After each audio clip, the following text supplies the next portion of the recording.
पंचमहाभूताचे नायक म्हणून आपण त्यांना ओळखतो. पृथ्वी, पाणी, अग्नी, वायू आणि आकाश यांच्यावर ज्यांचे प्रभुत्व आहे, तसेच काशीचे जे कोतवाल आहे, अशा त्या काळभैरवांची जयंती उद्या आहे.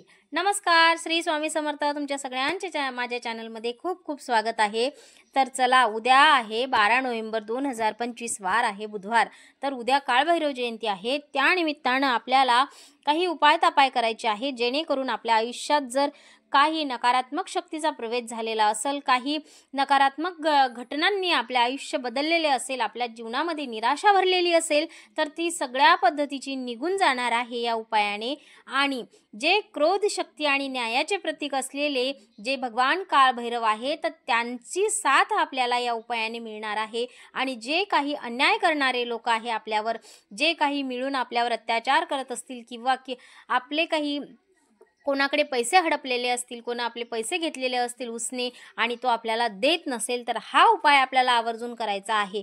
काय करायचं आहे तर चला बघूया आपल्या आजच्या या व्हिडिओमध्ये काय करायचं आहे. बघा, आपल्याला काय करायचं आहे की आपल्याला झालंच तर आपल्याला चौमुखी दिव्याचं दान करायचं आहे. तर हे दान आपण मंदिरात जाऊन करू शकतो. भगवान शिवांच्या मंदिरात आपल्याला जाऊन हे दान आपल्याला करायचं आहे. त्यानंतर तिथे जाणं शक्य होत नसेल, तर आपल्या घराच्या बाहेर उंबरवठ्यावर आपल्याला हे दान करायचं आहे. तर व्हिडिओ स्किप न करता पहा, जेणेकरून तुमचं काही इथे चुकणार नाही. वाती किती बनवायच्या, कशा पद्धतीने टाकायच्या, त्यानंतर कोणते तेल वापरायचे आणि दिवा कसा लावायचा, दरवाजाच्या बाहेर डावी बाजू की उजवी बाजू, मंदिरात लावताना कशा पद्धतीने लावायचा, ते मी तुम्हाला समजून सांगणार आहे. म्हणून व्हिडिओ स्किप न करता बघावा. बघा, चौमुखी दिवा बनवत असताना आपल्याला अर्थातच कणकेचं पीठ घ्यायचं आहे, म्हणजे जे गव्हाचं पीठ आहे त्याचा दिवा आपल्याला बनवायचा आहे. इथे आता तुम्ही त्यामध्ये हळद, मीठ काहीही घालायचं नाही. आपल्याला चौमुखी दिवा तयार करायचा आहे. आणि त्या दिव्यामध्ये आपल्याला एका दिशेला 2 वाती, म्हणजे पूर्व दिशेला 2 वाती, उत्तर दिशेला 2 वाती, पश्चिम दिशेला 2 वाती, दक्षिण दिशेला 2 वाती, अशा पद्धतीने आपल्याला 8 वाती टाकायच्या आहे. म्हणजे एका दिशेला 2 वाती, अशा पद्धतीने आपल्याला 8 वाती टाकायच्या आहे. यामध्ये जर तिळाचं तेल भेटलं तर अतिउत्तम, नाही भेटलं तर घरात जे तेल वापरतात ते वापरू शकता. पण शक्यतो उपाय तापाय करत असताना ज्या वस्तू सांगितलेल्या आहेत त्या जर मिळाल्या तर त्याचा प्रभाव अतिशय पटीने असतो आणि आपल्याला लवकर त्याचे अनुभव यायला लागतात. त्या कारणाने तिळीचं तेल भेटलं तर अतिउत्तम.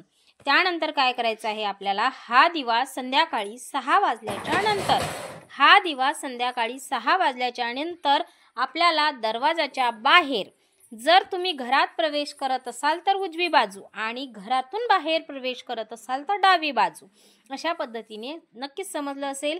जेव्हा आपण घरातून बाहेर जातो ना, जेव्हा आपला डावा हात असतो ना, तिथे बाहेर लावायचा, आणि आपलं तोंड जर घरात येताना असेल तर आपला उजवा हात म्हणजे उजव्या बाजूला लावायचा. अर्थातच दिवा हा उजव्या बाजूला आपल्याला लावायचा.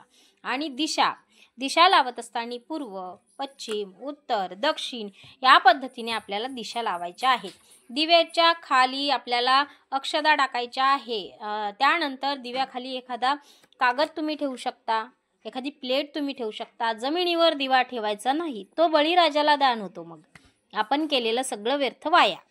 त्या कारणाने ही आपल्याला इथे काळजी घ्यायची आहे. दिव्याला नमस्कार करायचा आहे आणि प्रार्थना करायची आहे की हे काळभैरवा, माझ्या जीवनामध्ये जे काही अनिष्ट चालू आहे, जे काही मला त्रास आहे, शत्रुपीडा आहे, किंवा मग तंत्रबाधा पीडा आहे, आजाराने व्यस्त झालेलं आहे, इडापिडा आहे, किंवा मग काहीतरी रोगाने पीडित आहे, कोणीतरी भयंकर त्रास देत आहे, मानसिक त्रास आहे, तर यातून माझी सुटका करावी आणि मला थोडासा तरी तुम्ही आधार द्यावा, माझ्या मागे तुम्ही सदैव असावे, आणि तुमच्या आशीर्वादाने माझं जीवन सुख समृद्धीचं व्हावं, असं म्हणून त्या दिव्याचं आपल्याला दान करायचं आहे.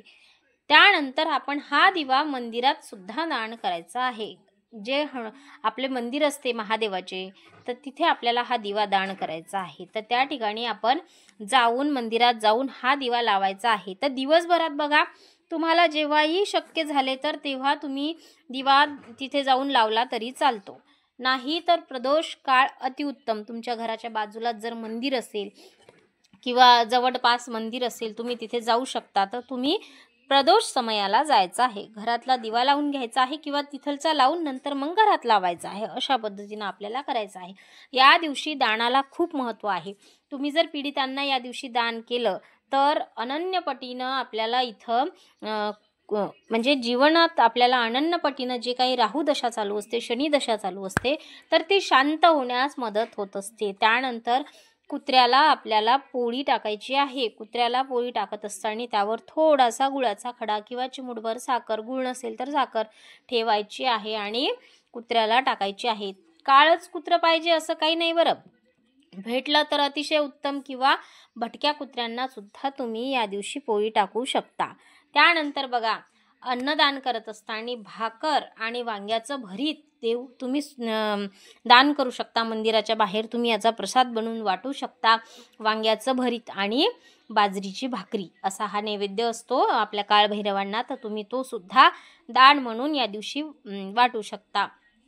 त्यानंतर बघा, जलेबी तुम्ही मंदिरात घेऊन जायची आहे. तुम्ही जर मंदिरात जात असाल, महादेवाच्या मंदिरात जा, किंवा मग तुम्ही काळभैरवाच्या मंदिरात जाणं जर शक्य असेल तर तिथं तुम्ही जाऊ शकता. महादेवाच्या मंदिरात ही जलेबी आपल्याला न्यायची आहे, महादेवांना वाहायची आहे आणि आपल्याला बाकीच्यांना द्यायची आहे. आणि दिवा लावत असताना त्याच्यामध्ये थोडेसे आपल्याला काळे उडीद टाकायचे आहे. बघा, काळे उडीद आपल्याला थोडेसे टाकायचे आहेत.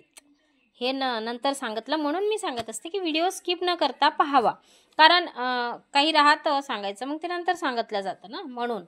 तर मग काळे उडीद थोडेसे आपल्याला त्याच्यामध्ये दिव्यामध्ये टाकायचे आहे. उंबरवठ्याच्या बाहेर लावा आणि एक मंदिरात टाका. मग दुसऱ्या दिवशी हा दिवा निर्माल्यात टाकून द्यायचा आहे. अशा पद्धतीने आजची माहिती होती. निर्माल्यात टाकू शकता. गाईला खाऊ घालू नका, गाईला खाऊ घालायचं नाही आहे. तर अशा पद्धतीने आजची माहिती होती. तुम्हाला माझे व्हिडिओ जर आवडत असतील, चॅनलला लाईक, शेअर, सबस्क्राईब करायला मात्र विसरू नका. पुन्हा भेटूया एका अशाच नवीन माहितीसोबत. तोपर्यंत श्री स्वामी समर्थ.